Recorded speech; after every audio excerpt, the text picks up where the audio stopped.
Gators add one more in the transfer portal. Let's break it down right here on Gators Breakdown. Gators Breakdown, because there's never a dull moment in Gator Nation. The Gators Breakdown podcast is ready to go. I'm your host, David Waters. You can find me on Twitter at GatorDave_SEC. Coming at you. Hey, short episode here. Just an update on the commitment transfer, offensive lineman commitment. Lyndell Hudson from FIU recently committed to USF and now visited Gainesville over the last couple of days and now has committed to the University of Florida. This one kind of trending this way throughout the week. A mutual contact through the both of us let us know he was going to visit this week. That came out late, reported on Friday, I believe, and it was just really going to be a matter of time before he committed to the Gators as long as everything went according to plan. So Lyndell Hudson, one more offensive lineman for the Gators. We'll get into it, fourth from the transfer portal here as far as an offensive lineman goes. So we know some exodus there in the transfer portal. Lost four of the last cycle. Ethan White, Michael Tarquin, Richard Garage, Osiris Torrance. Now Florida filling that back in with four transfers from the transfer portal. So, man, a lot of transfers in. Well, I'll get into that too before we sign off here. Just a new world of college football here. And, of course, Gators stocking up here in the transfer portal. So, look, Mother's Day weekend, I know I'm going to get back to it, let you guys get back to it as well. Trying to cut this on Saturday, not long after Hudson commits. Went ahead and did some pre-work for this one to be able to come on this. But, look, not going to go too far with this one here. Not a lot to get into. But we'll do it right here, like we always do when a commitment comes the Gators' way, right here on Gators Breakdown. So everybody hit that like button, hit that subscribe button. Really helps us out on the YouTube version. Join Gators Breakdown Plus. Go check out the recent episodes of Gators Breakdown right here on YouTube. Gave you guys some previews of the member chat we had this past week. Doing really well there. Some new members coming along the way. I'll be doing more of those. You guys can hop in. Let's have some conversations on the Gators Breakdown Plus Discord. You can join Gators Breakdown Plus. Link is in the description. So, all right, let's get to it. Lyndell Hudson Jr. or the second. I've seen it both ways here, but Lyndell Hudson Jr. committing to the Gators. Offensive lineman, 6'7", 320 I've seen reported. I've also seen the 6'6", 300 there. So maybe we can get some clarification there, but nice size either way, whether it's the 6'7", 320 or whether it's the 6'6", 300. Gators getting a guy who can play the tackle spot here. Played both, mostly right tackle, and we know he could probably battle in that position right here for the Gators where, Keontae Goodwin, Damian George right there on the other transfers for the Gators on the right side come in and be a contributor there, but has played both right tackle mostly there at FIU, 3-year starter. And committed to USF not long ago on May 3rd. As I said, he hit the transfer portal. USF was the destination as of May 3rd. Didn't go all the way with that. Nothing was complete. And then, here we go, ends up visiting Florida, committing to Florida. Graded as FIU's top offensive lineman per Pro Football Focus. That was a tongue twister for me today. Back in 2022, last season. So, had a back injury last year, so he fought through that, was able to play through that for some of the season, but it did affect him. He didn't start as many games because he was just fighting that battle. But look, lets you know the dedication is there. If he can play, he's going to play. Fighting through a back injury, appeared in multiple games last season where he wasn't even expected to play due to the injury that he was fighting through. But now you hope that doesn't bleed over. You hope that injury does not bleed over, and he's fully healthy, ready to go. I'm sure the staff did their due diligence on that back injury and making sure everything's A-okay there. But, of course, you want to come in here and compete that right side of this offensive line for the Gators. He was named to several preseason Conference USA watch lists entering last season, being projected as one of the better offensive tackles in Conference USA last year. So, as I said, battled through the back injury throughout camp, earned from Pro Football Focus as the top right tackle for Week 5 last year in Conference USA. We know Florida needed the depth. We know Florida needed the help. One of the few more more highly regarded. I'm not going to sit here and say this was some can't miss prospect here, but Florida needed some help. And we heard Billy Napier kept saying it all throughout spring. They're going to keep building there along the offensive line. Look, offensive line for where Florida is at right now, do not mind the transfer portal approach. I think, of course, we know tackle spot probably needs to be a bit better in recruiting, but the development's going to take some time. The interior guys that they got last cycle with Kearney and Harris, that's going to take some time. Florida needs to get some experienced offensive linemen, and right now through the transfer portal, and this was one they went targeted and recently and pulled him in. So 1,600 career snaps at FIU, 7 starts last year, as I mentioned, as he was battling through that, and had 1 start at left tackle last year as well. 1 year of eligibility remaining. So this year coming up, 2023, it will be his only season as a Gator. So PFF, take it or leave it, your Pro Football Focus grades there, but a 60.8 grade last year. That's impressive there along offensive lineman, and a 67.8 passing grade according to Pro Football Focus. So look, what was it? A couple weeks ago, we were really feeling good about Josh Simmons, the San Diego State offensive lineman.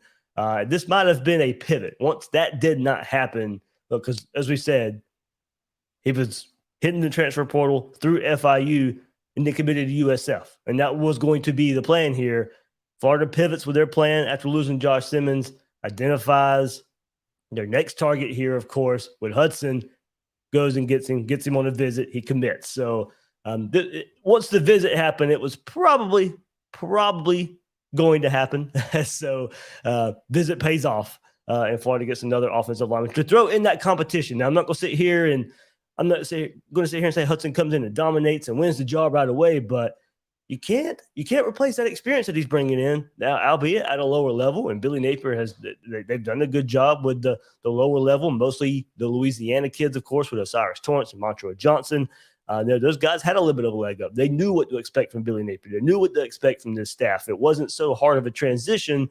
Well, now this is a lower level coming up that doesn't have the experience of Louisiana coming with Billy Napier. So a little bit different here. But 1,600 career snaps, you can't replicate that. So Florida's going to bring him in. He'll compete there on that right side. I won't be surprised if he starts, honestly, with a young Keontae Goodwin there to transfer from Kentucky. And, of course, Damian George, the transfer from Alabama, who I think will probably be more guard, but we'll see how that shakes out for Florida in the fall camp. So, as I said, lose Josh Simmons to Ohio State, the San Diego State transfer, pivot, get another guy in here.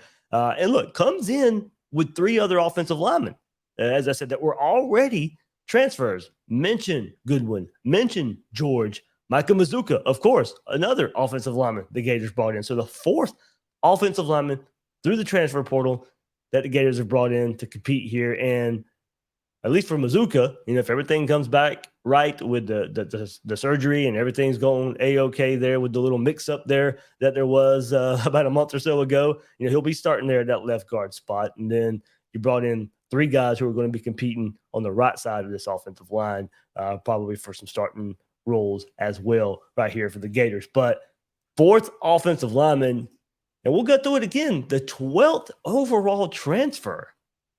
And this dates back to the 2023 class. This is not the 24 class. But R.J. Moten, another one that just came in recently that did not go through spring. That's another thing through Hudson here, that he'll be behind George, he'll be behind Goodwin, because they were able to take part in spring practice. Not so much here with Hudson. So, of course, he's going to have to come in and get acclimated very quickly with the playbook, get acclimated very quickly of what this staff wants in their offensive linemen. Just like R.J. Moten, the safety from Michigan, going to have to come in here and be behind those other guys that didn't go through spring, or he didn't go through spring. The other guys did. So Moten will be behind. Hudson be behind. Now, these guys have played a lot of football. It's something, if you notice here, the guys that Florida's bringing in now, this second window to transfer portal, a lot of experience, a lot of snaps behind their name, Moten and Hudson. So now it's just getting used to the playbook. They're not getting used to college football.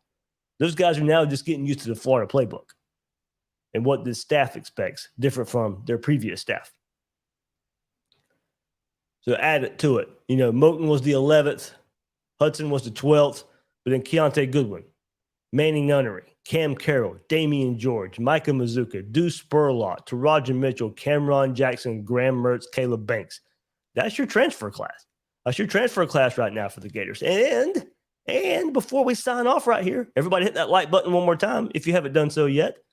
Subscribe, but hopefully we're doing another episode soon. Antonio Carter, defensive back from Rhode Island, thought to be one of the most sought after prospects right now in the transfer portal. Recent visit to Notre Dame, recent visit to LSU, going to visit Florida.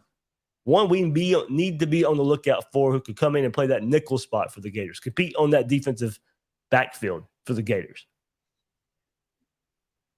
Versatile defender, thinking more star from asking around in what Florida could see him at the best would be that star corner role. So Antonio Carter, I don't want to go too far in depth right there, but one to keep an eye on, the transfer from Rhode Island. Hopefully we got a commitment episode right here through the transfer portal for one Antonio Carter. I mean, as I said, just visit Notre Dame, just visit LSU. Go look at the offer list. I mean, it's nuts right now. Everybody who's after this kid. So big time target in the transfer portal there, Antonio Carter. So, I mean, he'd be a luxury, I think, on that defensive back end. I don't think you need him, but you don't. As I said, this is a 6-7 team. This is a defense that's just been unrelenting, not bringing anything to the table hardly in the last few years. You need all the help that you can get. This is a defense that has been terrible. There are really no safe spots on that defense right now. There's a couple, but not many. So Carter, a multi-year starter at Rhode Island, one of the most sought-after transfers. So there you go. I mean, bring him in, let him compete there back on the defensive backfield if he chooses Florida. 6'1", 200-pound defensive back. So just visited Wisconsin, visited Ole Miss, as I said, right before Notre Dame, LSU as well. Offers, though, of Washington, Minnesota, Iowa, Kentucky, Minnesota, Baylor, Virginia Tech, West Virginia, Virginia Tech. So one to keep an eye on. Hopefully we're doing another episode here coming up very soon. All right, so there we go. Quick update through the transfer portal with a commit right here. Lyndell Hudson along the offensive line. Fishing football, you did not just say we were 6-17. Yep, like you said, truth be true sometimes. So, but yeah, it is. You can't have too many guys. I see Ali Perry in there. Keep building the trenches. Absolutely, we got to build those trenches. I mean, Florida needs all the help they can get. 4 on the way out, of course. From last year's team, replacing it with 4 more. But look, like I said, I'm not going to sit here and come in and say that he's going to dominate. I mean, Hudson didn't have many great offers coming out of FIU. I mean, look, we said committed to USF, maybe wanting to stay in the state of Florida. But I do think he can be a plus addition for this Gator team, whether it be proven depth, whether it be going there and making the other guys better. But I would not be completely surprised if he's starting versus Utah. It's hard to replace that many snaps. So that left side, if Mazuka is where we think he can be, Austin Barber left tackle, Mazuka left guard, Kingsley in the center, and still got to figure out that right side. And now you got another piece to help figure it out. All right, so there we go. That'll do it for this episode of Gators Breakdown. I am your host, David Waters. You can find me on Twitter at GatorDave_SEC. Guys and girls out there, thank you for joining me on this episode of Gators Breakdown.